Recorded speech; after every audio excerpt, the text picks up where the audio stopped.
अब मंत्री भी हमारे बनाए हुए मंत्री है, तो हम लोग कहाँ जाएंगे। इतने दिन से हम लोग तो प्रदर्शनकारी थे, अब क्रांतिकारी भी बन गए जेल जाकर।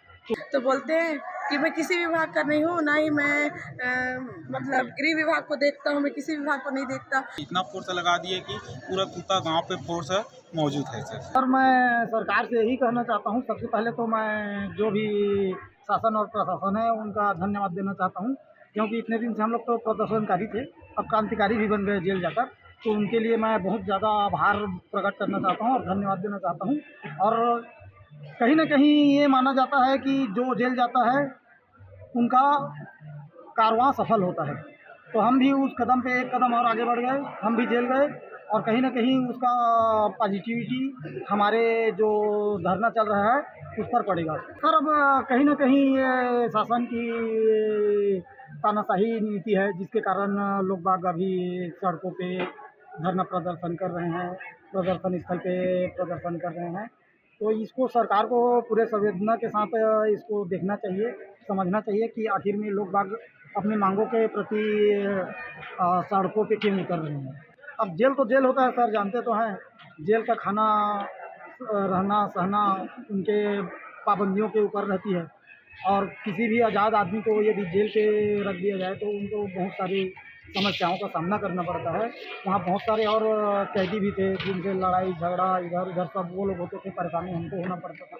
तो जाहिर सी बात है जेल में बहुत सारे तकलीफ होती है। सर मेरा नाम वेद व्यास है, मैं सारंगगढ़ बिलाईगढ़ ज़िले से बिलोंग करता हूँ। सर देखिए, मेरी तो एक छोटी सी बेटी भी है 2 साल की। अब सब मैनेज कर रहे हैं सर, मजबूरी है यहाँ रहना हम लोगों का, क्योंकि सरकार तो सुन नहीं रही है। और हम लोग शनिवार को गए थे, मतलब ये भाई लोग जेल के अंदर थे। 21 तारीख को तो हम लोगों ने गृह मंत्री से मुलाकात करने के लिए गया था। उन्होंने बहुत कुछ हम लोग को सुनाया सर, बोल रहे थे कि हम लोग बोले कि सर आप गृह विभाग के मुखिया हो सर, हम आपके पास नहीं आएंगे तो किसके पास जाएंगे। तो बोलते हैं कि मैं किसी विभाग का नहीं हूँ, ना ही मैं मतलब गृह विभाग को देखता हूँ, मैं किसी विभाग को नहीं देखता।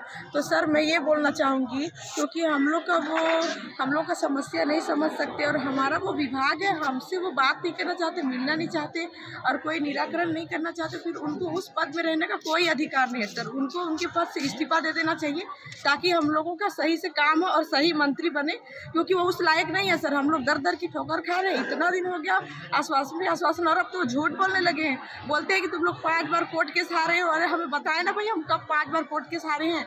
हम लोग को लेडी लोग है बोल के उन्होंने बहुत बेवकूफ़ बना, रिकॉर्ड भी है सर हमारे पास। और उन्होंने बहुत मतलब हमको बस झूठा ही मतलब वो बयान दिए। हम लोग बोले, वो खुद बोले थे प्रेस कॉन्फ्रेंस में कि जब तक नई भर्ती नहीं आती तब तक वेटिंग वैलिड रहती है करके। उस चीज़ को हमने सर को बताया कि सर आप खुद बोले हैं सर, हम आपसे मिले थे। तो बोलते हैं मैं नहीं बोला हूँ, मैं कब बोला हूँ। ऐसे ऐसे बहुत सारा बात हुआ।